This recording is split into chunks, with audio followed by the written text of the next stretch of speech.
from the heart of where innovation, money, and power collide. In Silicon Valley and beyond, this is Bloomberg Technology with Emily Chang.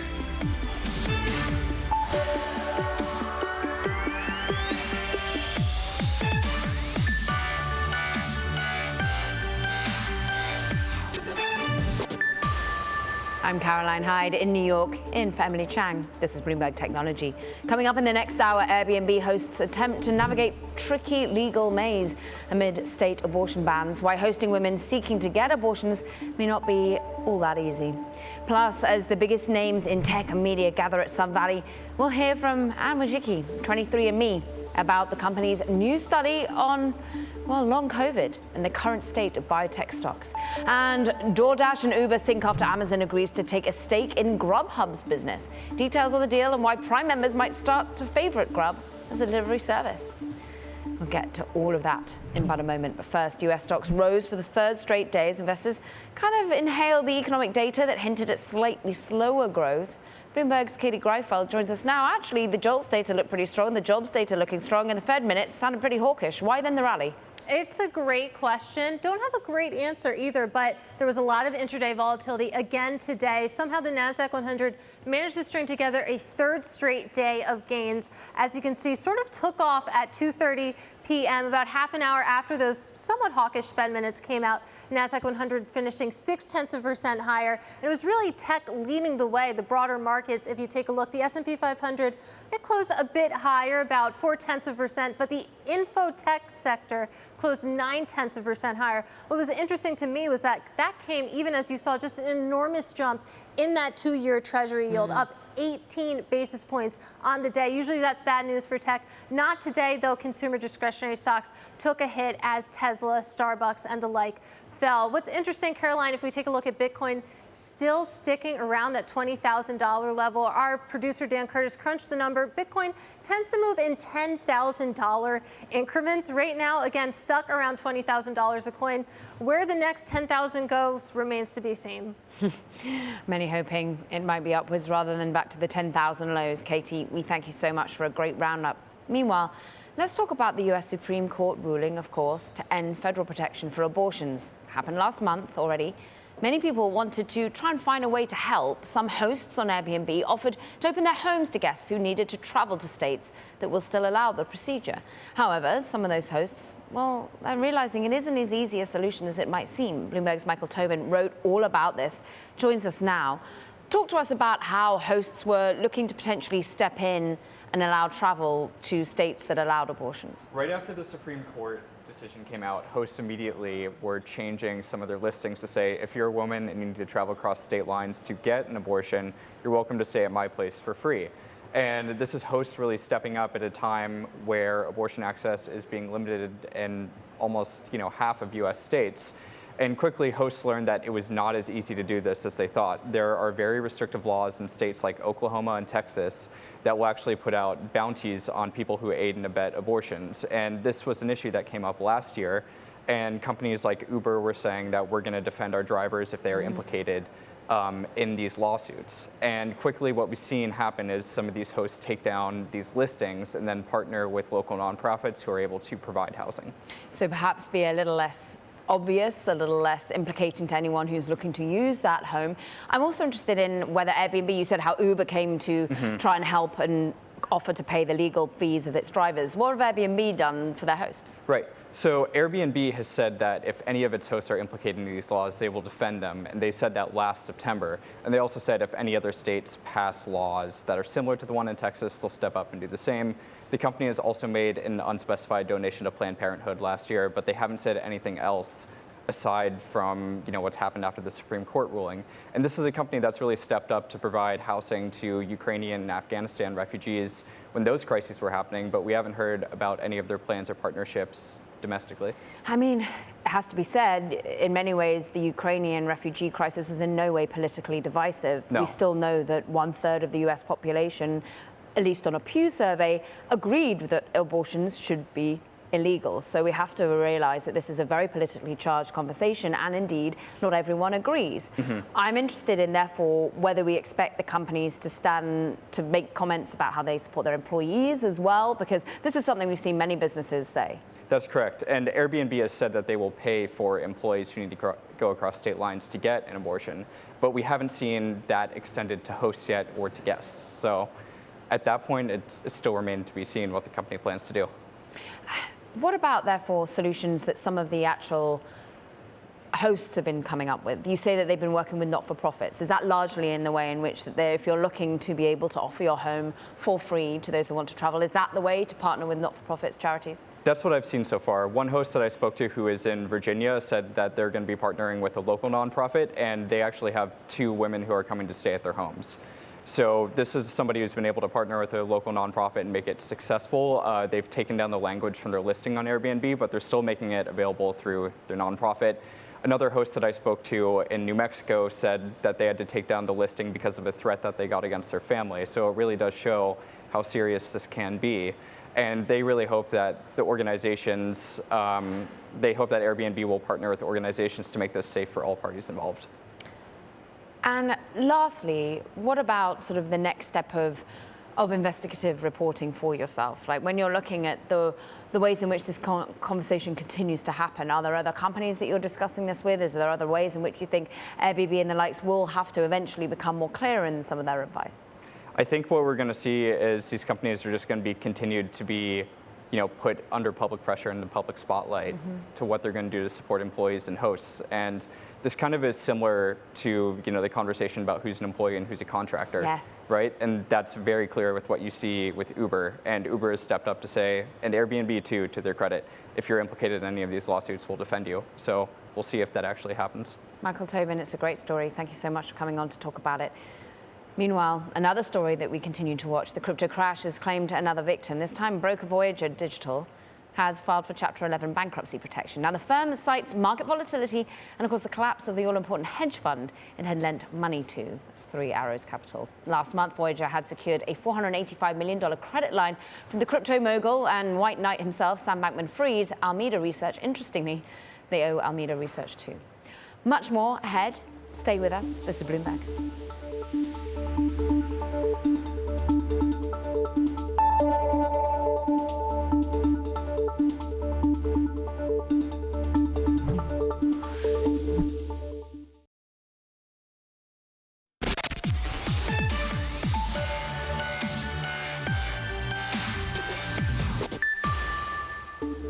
Let's get out live to Sun Valley for Allen & Co.'s conference. Media moguls, CEOs, business tycoons, they gather there annually. Very pleased to say, also gathering with them. Ed Ludlow, you've got a very special guest.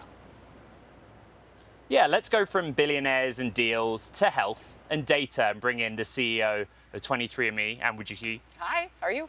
I'm good. How are you? I'm good. The weather is beautiful. It's lovely. But it's been busy. It's been busy. Been coming to this conference for a long time, but you're very busy generally speaking. Correct.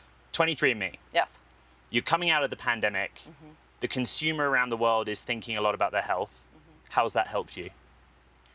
People, it's interesting. With COVID, it was the first time when we would publish articles that would actually drive sales.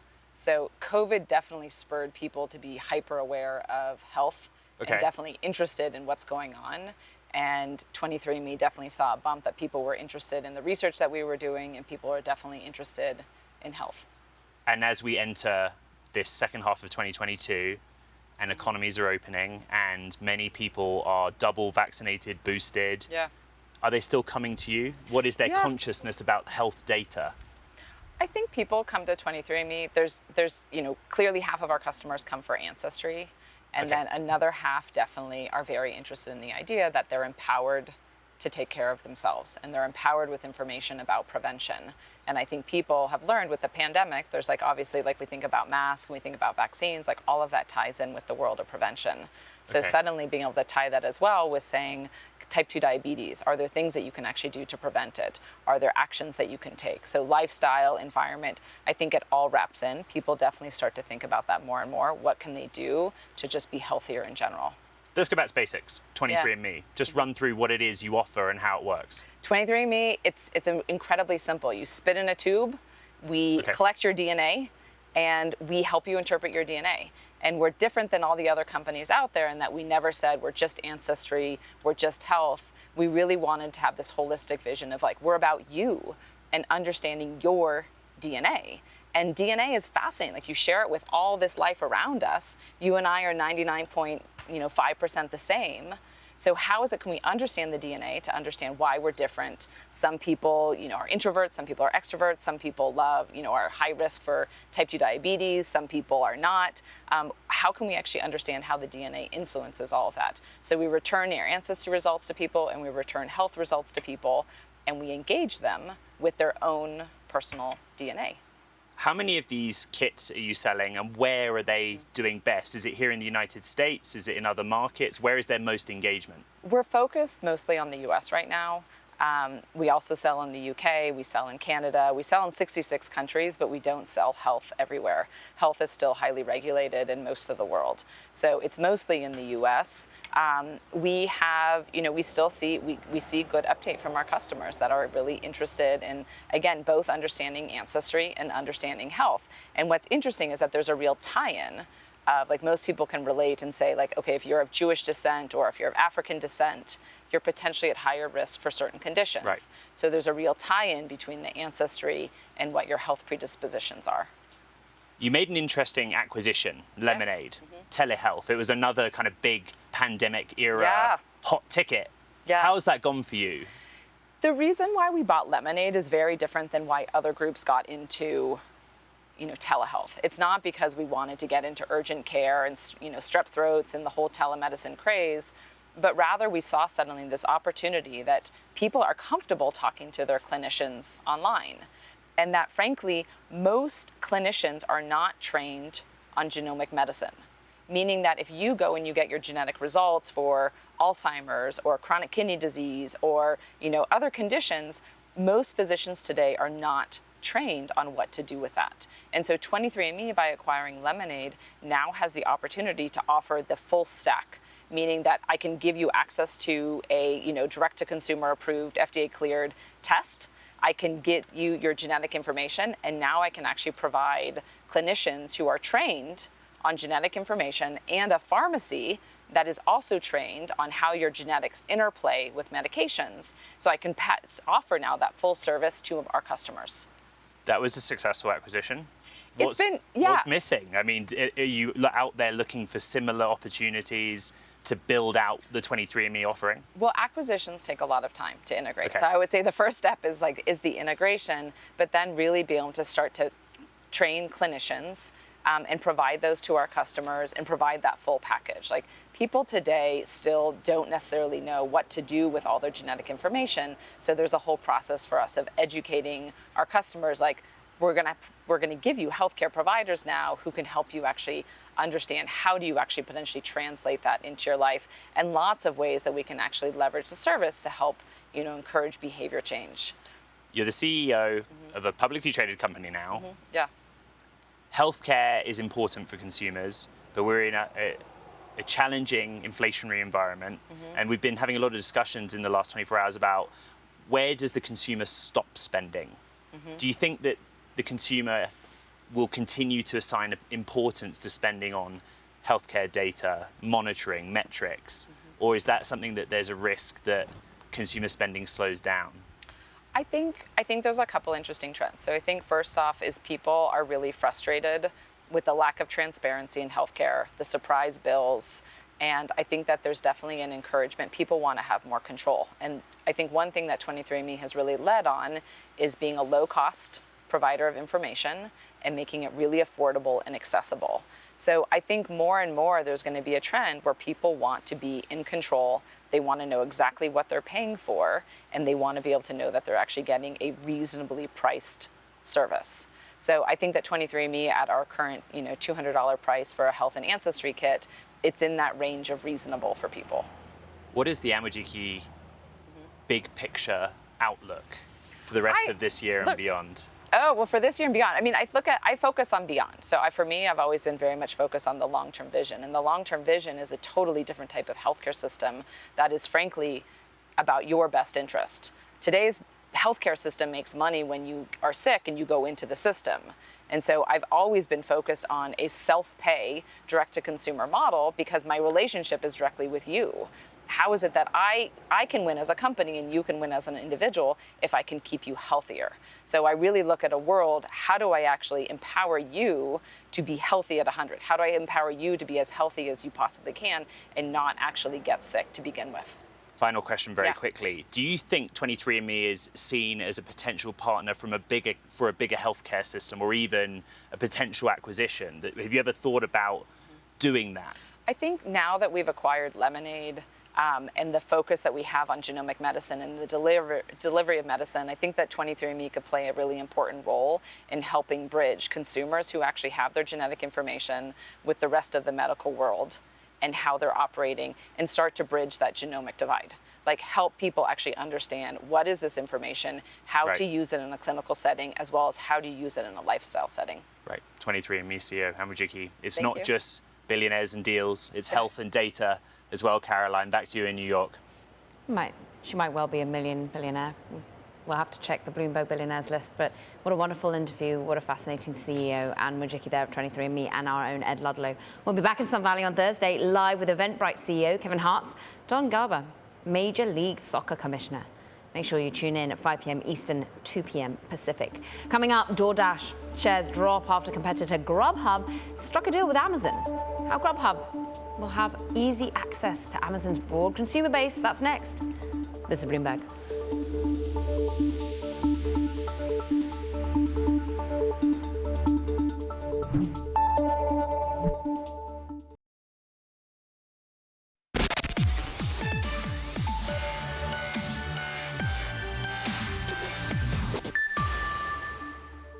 Apple's latest Mac chips have shaken up the personal computer industry, driving sales of Apple's MacBooks and iMacs and pushing rivals to search for new solutions. In just the last year and a half, Apple has output the M1 to the M1 Ultra to the M2, and over the next year, I expect new M2 Pro and Max chips as well as the first M3 chips. But all of this has taken a toll on Apple's chip efforts for its other products. Case in point, two of Apple's most popular devices, the iPhone and the Apple Watch, will not be getting their typical big chip upgrades this year. For the first time since Apple began designing its own iPhone processors, the base iPhone 14 models won't be getting an all-new chip. Those phones will stick to the A15 from the iPhone 13. Instead, only the more expensive iPhone 14 Pro line will get a faster A16 processor. Similarly, for the first time in its own history, the Apple Watch will be sticking to the same processor technology for the third year in a row. While the Series 8 will get an S8 chip, the processor will be on par with the S6 chip from the Series 6 in 2020. Apple has also been facing hurdles with the development of its first cellular modem, with test versions of the component facing overheating issues. I don't expect an Apple modem to arrive until 2024 at the earliest. I believe all of these issues are in part the result of Apple's chip department being spread too thin, as well as a new focus on the Mac. It's also, of course, due to industry-wide bottlenecks like the chip shortage, which is leading to higher prices as well as rising shipment costs. And TSMC, Apple's manufacturing partner, is also not without blame, due to its somewhat rocky transition to new 3nm processor technology. I'm Mark Gurman. This is Power On.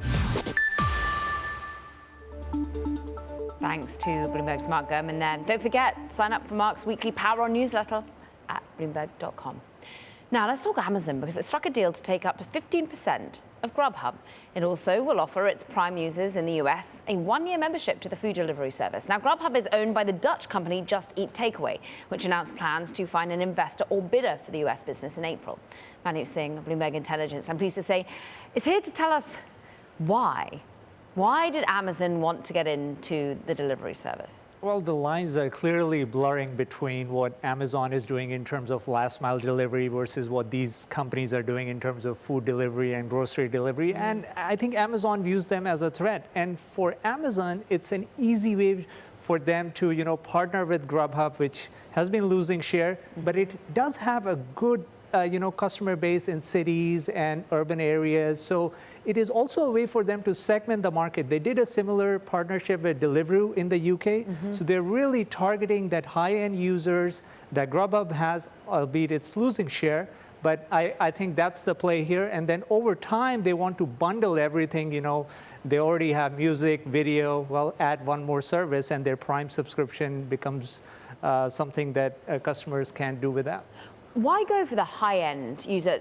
Certainly for me, Deliveroo, it started by really doing the top-end restaurants, then went a little bit lower. But is the high-end buyer more recession-proof at the moment? Is that the idea? Yes, and also they have higher repeat purchases. So, when you talk about subscriptions in this business, it's all about frequency and how can you have the customer, order more times than they would have done otherwise. So in this case, I think the other problem that I see for DoorDash and Uber is they charge a take rate based on the basket size, or Amazon can say, okay, we'll give you a flat fee. Yes. Doesn't matter in terms of how many times you order, and that could be very disruptive to the business model of Uber and DoorDash. I mean, they're already struggling with profitability. If this was to come, I think that would be a big pressure on their take rates. Talk to us about the structure of the deal and about their option basically to eventually own the full asset should they wish. I think Amazon in this environment can't make a big acquisition. They already bought MGM, they bought Whole Foods, but now I think the regulatory environment is more challenging. Even the Deliveroo partnership went through intense deal scrutiny.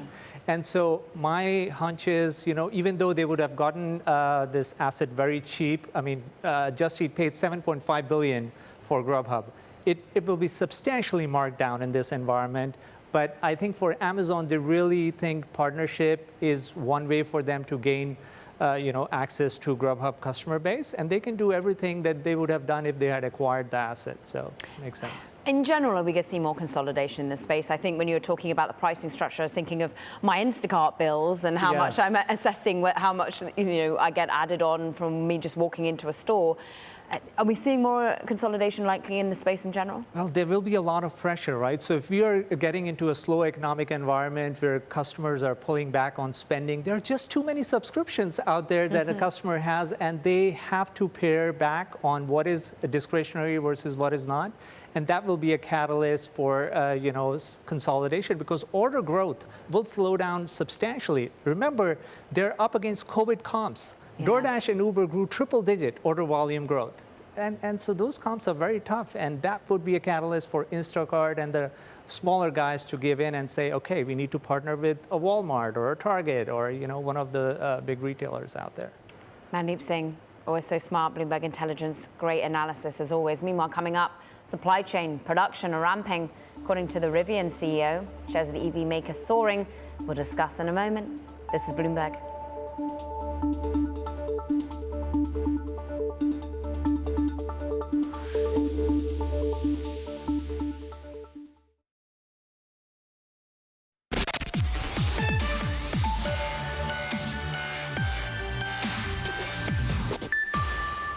This is Bloomberg Technology. I'm Caroline Hyde in New York. Shares of Rivian surging on Wednesday. The electric vehicle maker reaffirming its annual production target and revealed the production accelerated, in fact, in the second quarter. Rivian's still on track to produce 25,000 units this year. Bloomberg's Ed Ludlow. Well, we're never going to let him relax over there in Sun Valley. We're going to keep you on top of all the EV news, as we know you love it, Ed. And, this was a market reaction. Why? Yeah. Because they are making progress. They produced 2,500 vehicles approximately in the first quarter. They've jumped to 4,400 in the second quarter. This is about a production ramp. You remember, Caroline, 2018, how kind of micro-focused we were on Tesla and the production hell. And Rivian is showing that it is making progress, and the street basically looking at that and saying, okay, we believe you that 25,000 vehicles is possible this year. And look, I know I'm in Sun Valley, but guess who else is in Sun Valley? RJ Scaringe, Rivian's CEO. Your mate. I've already said hello to him. So, it's kind of interesting for him to be here. But this is certainly a company now heading in the right direction in their factory, at least. So you said hello. Did he say anything back? I did. He did. RJ Scaringe is an interesting guy. You know, a lot of sources tell me that he is often the smartest person in the room, but he comes across as incredibly humble. It's an interesting one because Allen & Co. host a tech, media and telecoms conference, and you wouldn't think that automotive really fits into that. He's not the only automotive executive here, of course. Mary Barra, the GM CEO, is also here. But I said, what are you going to be talking about? And I think, you know, for them, it's a little bit of a victory lap. They did the 6th biggest IPO in US history in November. The stock's been under immense pressure since, but they are still kind of the golden company with some serious Wall Street backing. Okay, so where do they go from here then, Ed? They're ambitious, and I think this has been part of the street's concern, that they talk about being able to ramp production at that Illinois facility, not just to 25,000 this year, but to 100,000, then 150,000 units annually. They plan to break ground on a factory in Georgia very soon that could build 400,000 units annually, and they're going to start production on that in 2024. So they have a lot going, and $15 billion approximately on the balance sheet. It's really about the month-by-month and quarter-by-quarter execution, and that's what the street's laser focused on. He did arrive in a Rivian, right? He did, and I'm sorry, I've been busy, and I haven't had a chance to send you a photo, but I will. I'll tweet Please. it. It's a bright orange R1S SUV, and I good. promise later in the week I'll show you some pictures of it. Nice and subtle. We like that. Beautiful, Ed. It's such a beautiful backdrop as well. Exactly. We thank you. Stay well. Meanwhile, raising venture capital isn't as easy for startups, and 2022 turning out to be a challenging year, to say the very least. As a recession potentially looms over the economy, founders are thinking of smarter ways to secure money. Joining us now to discuss all of this from M13 is the managing partner, Carl Alomar. It is great to have some time with you, Carl. And just talk to us. We're just hearing about, you know, companies that recently went public and the strain that they've been under from a public perspective. In the private market, how are you seeing valuations and how are you seeing the willingness of founders to want to raise in this sort of environment? Yeah, no, it's a very interesting time for sure in venture capital. I think the whole problems, everything that's happening in the public markets is really kind of ricocheting back into the private markets. At the end of the day, we all invest in these companies because we want to see them go public, we want to see them grow and create great valuations. And when there's so much uncertainty in the multiples and how to value these businesses, it ricochets back from the late stage investors who are holding off, waiting for the market to settle and find its bottom, back through the earlier stage investors like ourselves, who ultimately want to make sure we invest in companies that can get later stage funding. I mean, you've invested in Bird, Bonobos, Allocate. I mean, we all know Daily Harvest, Headspace, many people using that in this current environment at the moment, Lyft. You're no stranger also to navigating companies during downturns, the great financial crisis, 2008 and thereon. What's different this time, if anything? Yeah, it's interesting. I was an operator before I was an investor. I had a company back in the late 90s that I was able to exit through the bubble burst of 2000. I had a fintech company in 2008 that we navigated through. We eventually were able to exit in 2010. So I definitely went through these challenges myself. I think that every economic downturn is different in its own right. This downturn is, you know, there's a lot of conjecture about what's driving it, but ultimately there's a lot of international activity going on that's driving inflation, that's driving some of these things that are really scaring the market. The one big difference is, whereas in 2008, really money just dried up. I think the situation we have today is there is a lot of money sitting on the sidelines. The money hasn't dried up. I think the market volatility has created nervousness and created caution on the part of the investors themselves. And so that money is going to have to come back to work. These funds, these later stage funds and investors have to put that money to work within a certain predetermined period of time. And so really, as the market really finds its bottom, there's a lot of money ready to come back in. So we actually are very, very positive and hopeful about the future and the opportunity for these companies to raise money in the future. But the period between here and there is really the unknown. You were, of course, as you said, in fintech, and one key fintech name, pin-up of where you and I originally helmed from in Europe, Klarna. I mean, huge downgrade in terms of its overall market valuation. As a previous leader of businesses in this time, how do you ensure that you're able to weather these sort of storms? Have these companies raised enough previously? If they're not, how are they also helping their employees who kind of wanted a liquidity moment? Yeah, it's an interesting question. You have to consider the amount of capital you have, your ability to run. I think, the companies that have a lot of capital on the balance sheet, whether they're private or whether they're public, have the highest potential to see through this time. If you do think of it as a prefixed period of time, really you just have to manage the business through it. And once you get through the other end, hopefully the market begins to turn. You begin to see the benefits of building and running a solid business. But your question about employees is so important, especially in the earlier stage, where it's in this market as well, where there's very low unemployment. Employees do have a lot of options to think about moving around and think about the things they want to do. A lot of companies are thinking about layoffs and some kind of tightening on their earnings potential. And the one really, really important thing is to keep your best performers and to motivate them. And so one thing we really speak to our CEOs about is just how to really deliver that vision, bring them along for the ride, make sure everybody realizes that, these businesses aren't changing. It's just that the vision is something that they have to be much more efficient about achieving. And so bringing the best team along with you and making sure they're motivated to see through to the end of that journey is incredibly important. Can companies, give us your assessment of the overall economy and recession risks that you see? Because the companies that you have funded in the past are sort of very discretionary names. Tonal, of course, the likes of Headspace and Lyft and Daily Harvest. All of these things are kind of, treats, really, if you're thinking of those that don't have all the cash swashing about. Do you worry that they are going to have a tougher time as people are pulling back slightly on their purse strings?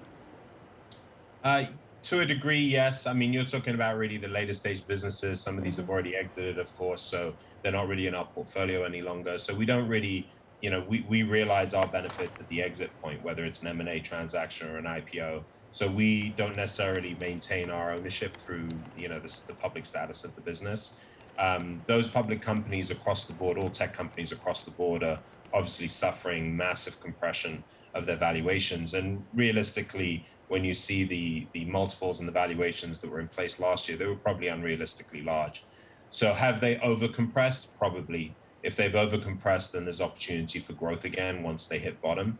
And that's really, as an investor in kind of my personal private or public portfolio of my own, it's really about, for me, waiting it out and allowing these good companies that have good fundamentals see through the downturn and begin to get recognized for their value again. I think in the earlier stage businesses, it's really just, it's less of an issue of how the public perceives your business. There is a valuation compression in the private markets as well. A lot of these companies need to have sufficient runway to be able to see through the other side.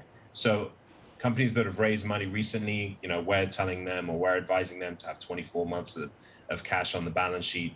Companies that have not raised recently are generally looking inside to their inside investors and to their board to try and do insights rounds just to top up their cash positions and put themselves in a fighting position to see through this period. Carl, it's always great to catch up with you when you have such a portfolio as yours and those that you've exited and ones that remain, of course, the companies that you still wait for that exit to occur. Carl Allama, really wise words coming from the managing partner of M13, how to weather this particular storm. Another story we continue to watch, Walmart, talking of consumer discretionary, reportedly told some suppliers that new fuel and pickup fees are coming. According to the Wall Street Journal, the giant retailer will charge companies that use Walmart to transport goods to its stores and warehouses. Some of Walmart's competitors, such as Amazon, have already imposed similar fees this year. Coming up in the wake of rapid pandemic-related gaming industry growth, Convoy Ventures is announcing a $150 million fund. But how much of that is being allocated to the blockchain gaming? We'll discuss. This is Bloomberg.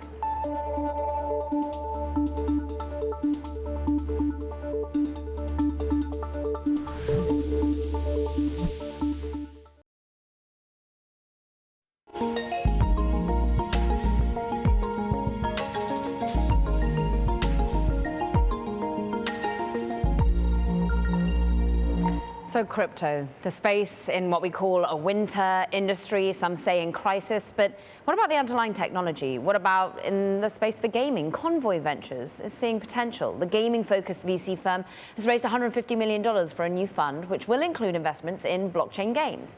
Joining us now, Josh Chapman, managing partner at Convoy Ventures. How is the gaming space going to ride this out, do you think, Josh? Absolutely. And thank you for having me, Caroline. Thank you for having me on the show.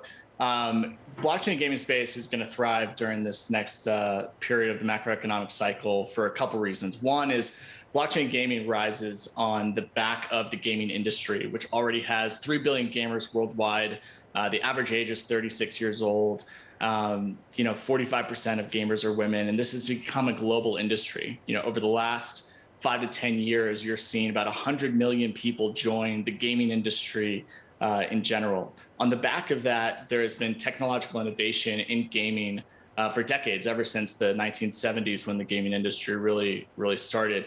With blockchain gaming specifically, you're looking at an industry that is basically bringing two primary things to the gaming industry. One is business model innovation, which I can dig into a little bit more. And second is the digital asset ownership of the consumer. And those two trends are going to drive the success of blockchain gaming for the next decade. Now, I don't want to say that all of your investments are in any way blockchain related. I know only partially, and only partially this fund will go into it. But you have got some big names. And of course, Sky Mavis would have been the real pinup. But that's become a kind of controversial game to be associated with, Axie Infinity, just because of the way in which, well, suddenly they've moved away in this play to earn kind of model. How do you see the space evolving, and why is it so controversial, do you think? I don't see it as a very controversial thing. I would actually pivot that more to what they're doing is truly quite innovative, and that sometimes sees resistance in the gaming industry. And so when you look at the success of Sky Mavis, you're looking at a team that has been incredibly ambitious and really pushed gaming to its limits by saying, when you play, you can earn this in-game token thing that you could actually trade on external exchanges, hence why there is a token attached to the Sky Mavis platform. We have been thrilled with how the Sky Mavis team has navigated, especially the last 6 months and different challenges. They have done a great job at reopening the bridge. The founders and the company really took ownership of a lot of the things that kind of went down, and they've really done a great job navigating this period. But what's been most controversial that you're kind of getting at is the fact that should playtime be rewarded with financial rewards? And the idea is actually not that novel, because people have been gifted things in games for decades through cosmetic items, through gift boxes, through perks, through discounts. What we're talking about is that the blockchain ecosystem in general has brought this token financial personal ownership to the gaming industry, and the two combined has actually been quite powerful. And so Sky Mavis is truly one of the most successful, if not the most successful, blockchain-centric platform on the planet. And we just happen to be fortunate enough to be an investor in this amazing team.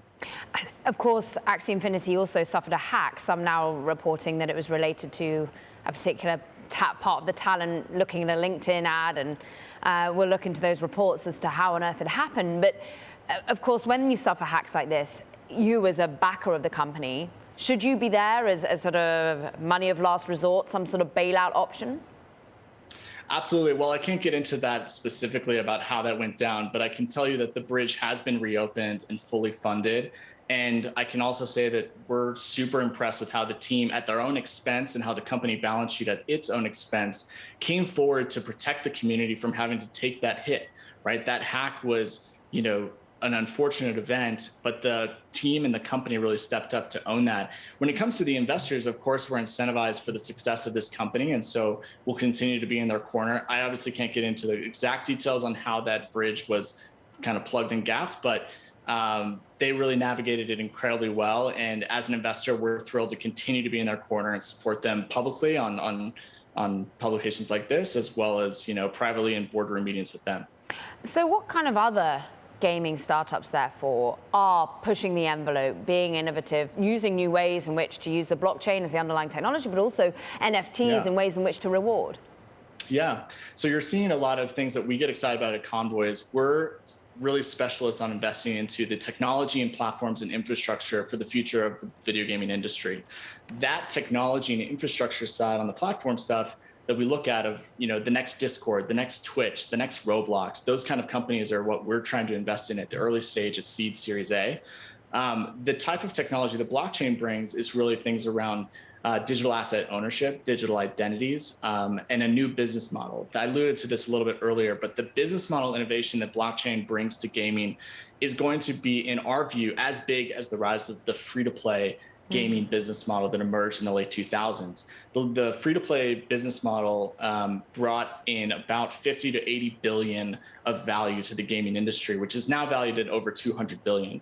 We think blockchain gaming, with the rise of a marketplace business model that allows for the transfer of transactions automatically without having to rely on counterparties, is a very powerful technology that the gaming industry is going to absolutely take advantage of and integrate into Web 2. I think you're going to also see a lot of gaming companies not necessarily go the ICO route, but they will incorporate some type of NFT revenue component to what they're doing. We think this can be incredibly powerful, and it's already proving to generate billions of dollars already in the last 12 to 18 months.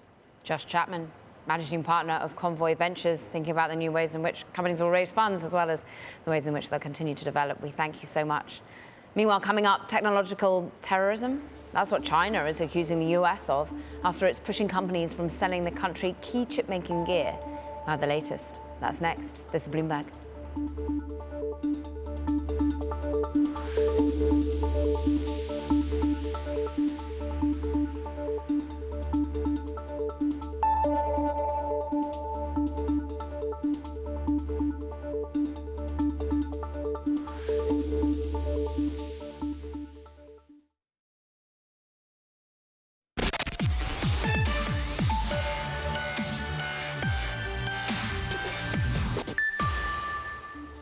China accusing the US of technological terrorism in its push to stop ASML and Nikon from selling key chip-making technology to the country. Now, joining us now is the man who helped break that scoop, Eric Martin. And it really is interesting about how the US is leaning on ASML, of course, the Dutch equipment maker, and Japanese maker Nikon as well.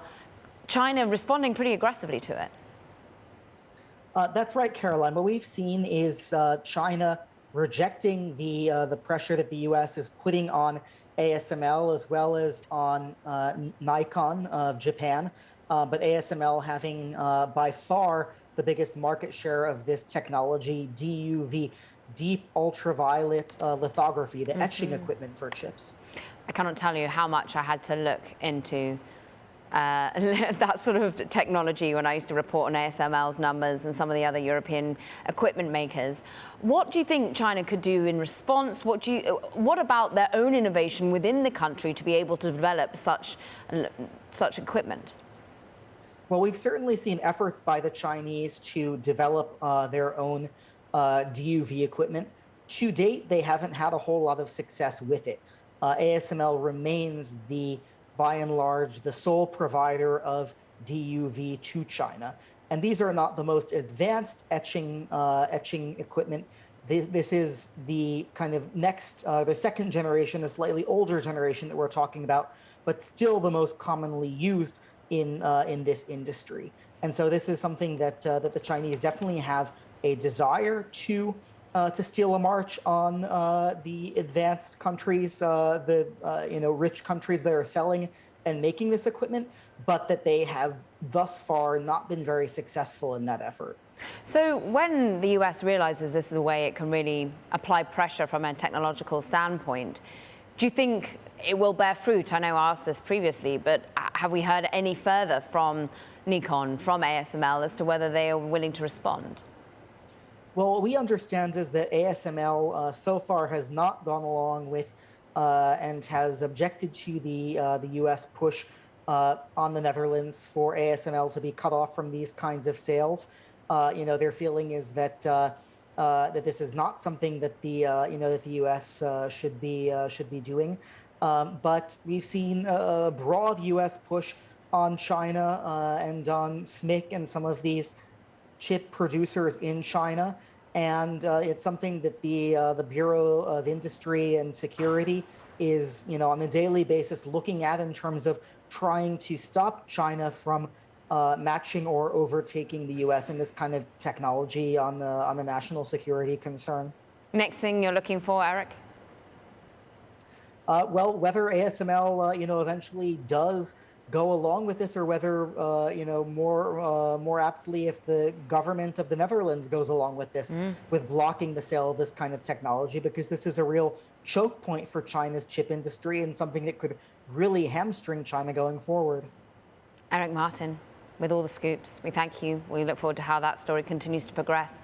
Meanwhile, that does it for this edition of Bloomberg Technology. Tomorrow, well, we're back in Sun Valley. Eventbrite CEO Kevin Hartz, Don Garber, Major League Soccer Commissioner. Football, we call it, really, if you're British.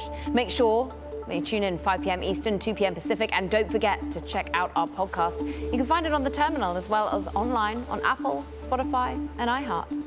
From New York, this is Bloomberg.